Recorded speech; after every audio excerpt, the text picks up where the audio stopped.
Pada video kali ini, kita akan ngomongin mengenai Wix yang menyerang WordPress dengan kampanye negatif. Penasaran? Yuk, mari kita bahas semuanya dalam video kali ini.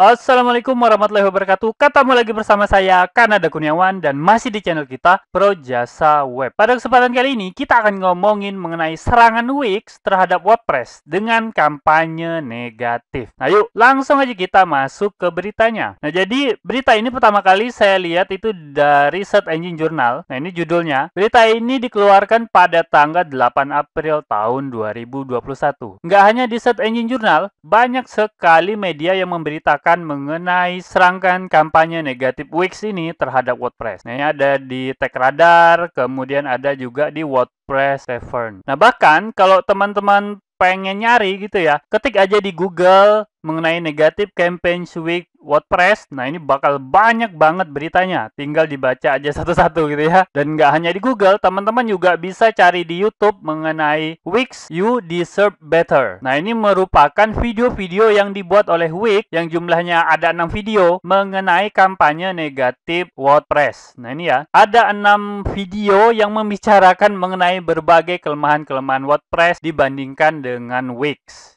Nah, ini beberapa di antaranya ya. Mari kita bahas. Nah, ini beberapa klaim yang dibuat oleh Wix terhadap WordPress dalam kampanye negatifnya. Jadi, kampanye negatifnya ini berupa video. Jadi, ada beberapa jenis ya. Yang pertama itu Wix mengirimkan video gratis pada para influencer, khususnya di Amerika ya, video mengenai kekurangan WordPress. Nah, tapi memang pada video tersebut tidak menyebutkan secara jelas gitu ya, bahwa ini kekurangan WordPress, tapi dibuat seperti lelucon gitu ya. Dan anehnya, banyak orang yang nggak nanggep ini leluconnya tentang apa, kemudian maksudnya apa gitu ya. Nah, paling tidak ini ada beberapa yang dibahas oleh Wix pada video tersebut. Yang pertama itu adalah WordPress itu tidak aman. Ini menurut Wix ya.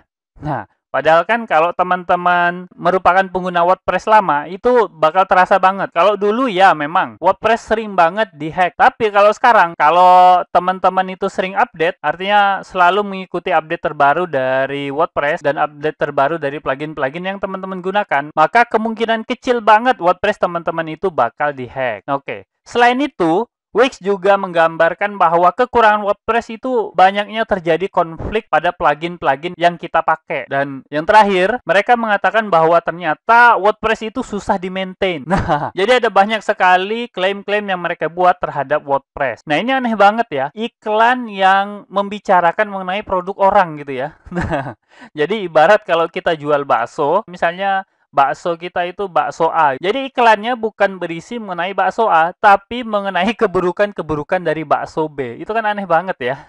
Saya rasa mungkin sebagian besar dari teman-teman itu nggak pernah menemui iklan seperti ini. Karena memang jarang banget ya. Ya memang pernah ada yang melakukan, tapi jarang sekali dilakukan iklan seperti ini. Paling yang pernah saya ingat itu adalah iklan Apple terhadap Windows. Tapi beda ya, agak beda gitu cara penyampaiannya. Nah, kalau Wix ini betul-betul melakukan penyerangan terhadap WordPress ya. Nah, oleh karena itu, karena Wix ini udah menyerang WordPress, WordPress itu bukan hanya perusahaan ya, bukan WordPress.com aja, bukan perusahaan otomatis yang diserangnya, tapi juga komunitas WordPress secara keseluruhan. Oleh karena penyerangan ini, maka foundernya WordPress itu langsung melakukan jawaban gitu ya, melalui sebuah postingan. Nah, ini dia, Wix and their dirty tricks. Nah, ada cukup panjang artikel yang dibuat oleh Matt ini, foundernya WordPress, dan beberapa hal yang dibahas. Nah, pada paragraf pertama, Matt, si foundernya WordPress ini, menyebutkan peristiwa yang terjadi tahun 2016, yaitu pencurian kode WordPress dan nggak ngaku lagi gitu.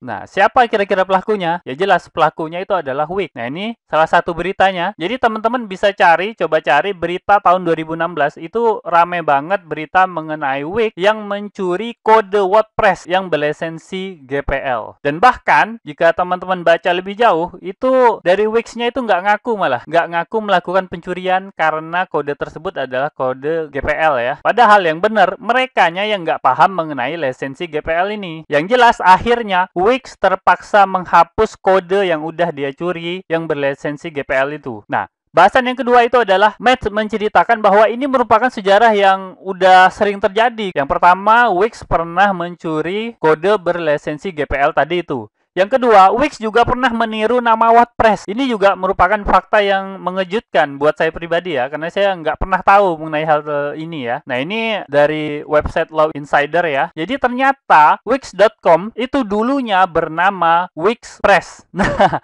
jadi betul-betul meniru nama WordPress. Jadi teman-teman tinggal cari aja mengenai WixPress, itu juga ada beritanya bahwa WixPress ini kemudian berubah namanya menjadi Wix doang ketika mulai masuk ke Amerika Serikat. Nah, itu merupakan hal kedua yang dibahas oleh Matt. Nah, kemudian hal ketiga itu adalah kelemahan Wix. Nah, jadi Wix kan tadi udah membeberkan berbagai kelemahan WordPress gitu ya. Nah sekarang gantian. Matt membeberkan hanya satu aja kelemahan dari Wix, yaitu nggak bisa diekspor. Nah, bayangin teman-teman ya, suatu website yang isinya itu nggak bisa diekspor.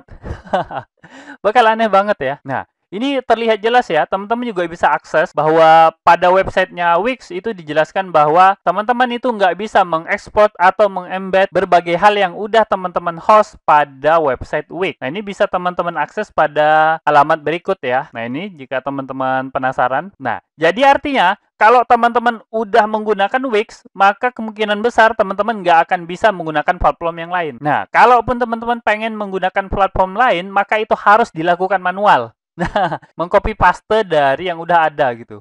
Nah, itu kan aneh banget. Bahkan bisa jadi itu melanggar hukum anti kompetisi yang ada di Amerika Serikat. Nah, sekarang coba kita mengenal lebih jauh mengenai Wix ini. Kita udah tahu bahwa Wix ini punya sejarah panjang mengenai pertarungan melawan WordPress. Nah, bahkan sempat mencuri kodenya WordPress gitu ya. Nah, sekarang kita coba cari tahu sebenarnya Wix ini dari mana. Nah, ini kalau kita cari di Google ya, ternyata Wix ini adalah perusahaan asal Israel ya, yang dipimpin oleh Abrahami. Nah, perusahaan ini didirikan tahun 2010 dan pusatnya masih ada di Tel Aviv, Israel. Nah, ini juga pengetahuan baru buat saya ya. Ternyata Wix.com itu punyanya Israel gitu. Selain itu, teman-teman juga harus tahu. Ini fakta yang mengejutkan juga buat saya ya. Jadi kalau teman-teman kunjungi Trustpilot, teman-teman akan menemukan rating yang jelek banget buat Wix.com ini. Jadi ratingnya cuma 1,6 dan reviewnya bukan 1-2 orang, tapi udah 2.725 orang yang review. Dan ternyata hasil reviewnya itu hanya 1,6. Nah, pasti ada alasan. 2.000 lebih orang, hampir 3.000 orang memberikan review 1,6 gitu. Itu pasti ada alasan gitu. Teman-teman kalau penasaran, silakan baca review dari Wix.com ini di Trustpilot. Nah, itu ada banyak banget, saya juga baru tahu, ternyata parah banget gitu ya Wix.com. Nah, coba kita lihat bagaimana perkembangan Wix. Nah, ini ya pertumbuhan CMS secara keseluruhan. Ini nggak saya masukkan semuanya karena ada banyak banget CMS, jadi saya ambil beberapa aja. Nah, ini bisa teman-teman lihat perkembangannya sebenarnya cukup lumayan. Dari tahun 2013 0,1, kemudian naik perlahan, dan bahkan pada tahun 2021, awal tahun kemarin, bulan Januari, Wix sempat menyalip Squarespace. Nah, ini bisa teman-teman lihat pada Januari tahun 2021, Wix naik 1,5, sedangkan Squarespace turun menjadi 1,4. Tapi sayangnya pada bulan April ini, kembali Squarespace bisa menyalip Wix. Squarespace menjadi 1,6, Wix-nya tetap 1,5. Itu dibandingkan Squarespace. Sekarang bagaimana dibandingkan dengan WordPress? Nah, kalau WordPress, waduh, ini udah nggak terbendung ya perkembangannya. Bisa teman-teman lihat dari tahun 2011